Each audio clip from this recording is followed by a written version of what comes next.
नमस्ते साथीहरू। आज म मेरो नयाँ कविता लिएर तपाईँहरू सामु आइपुगेको छु।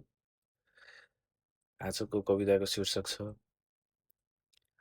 आवाजका सुगन्ध र रङहरू। हामी मान्छे आफ्नो अस्तित्व बचाउने हतारमा है हामी को हो, हामी कस्तो प्राणी हो भन्ने नै बिर्सिन्छौँ क्या।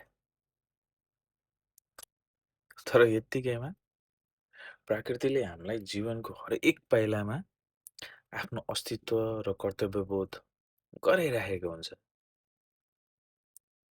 ल सोच्नुहोस् त, यदि फुलले आफ्नो सुगन्ध नछर्ने हो भने, यदि गुराँसले आफ्नो रङ नै फेरिदिने हो भने, के यो प्रकृतिको मौनता हामी बुझ्छौँ त? त्यो पहाडमा जमेको हिउँ नपग्लिने हो भने, आखिर यो जमेर थाँती बसेको हिउँ खोलाले, त्यो थाँती बसेको हिउँ खोलाले पनि त केही भन्न खोजेको होला नि। के यो सबै कुराहरू हामी सुन्छौँ त? निरन्तर बगिरहने भावनाको यो खोलालाई यो समाजको डरको बाँधले रोकिदिने हो भने, यी डरका गुन्जिरहने आवाजहरू कानसम्म आइपुग्छन् त? यदि आइपुग्यो भने पनि सुनेर सँगालिदिने कोही हुन्छ होला त? आखिर आखिर कहाँ गएर पोखिन्छ नि भावनाहरूका खोलाहरू?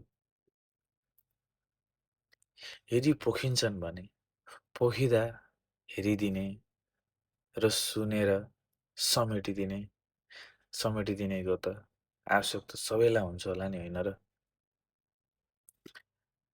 आखिर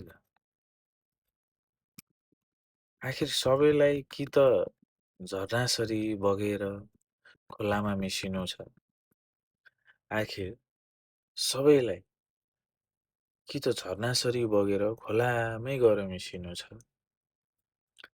आफ्नो पहिचान नै गुमाएर आफैलाई भुल्नु छ। सायद यो सायद यो पहाडको हिउँ खोलाले तल धरतीमा बग्ने भुइँ खोलासँग असीम प्रेम गरेको भएर त होला नि, आफ्नो अस्तित्व नै सुम्पिने। आखिरमा प्रेम साँच्चीकै निस्वार्थ हुन्छ।